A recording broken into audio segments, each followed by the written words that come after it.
قال النبی صلی اللہ علیہ وسلم احب الاعمال الی اللہ ادومها وان قل۔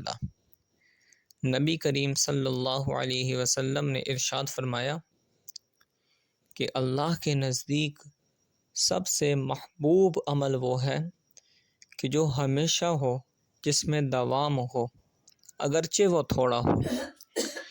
اور کسی نے حضرت عائشہ صدیقہ رضی اللہ عنہا سے پوچھا کہ آپ علیہ الصلاۃ والسلام کا کوئی خاص عمل بتائیں، تو حضرت عائشہ صدیقہ رضی اللہ عنہا فرماتی ہیں کہ آپ کا کوئی خاص عمل تو نہیں تھا، لیکن آپ جو بھی عمل کرتے تھے اس میں دوام ہوتا تھا، اس میں ہمیشگی ہوتی تھی۔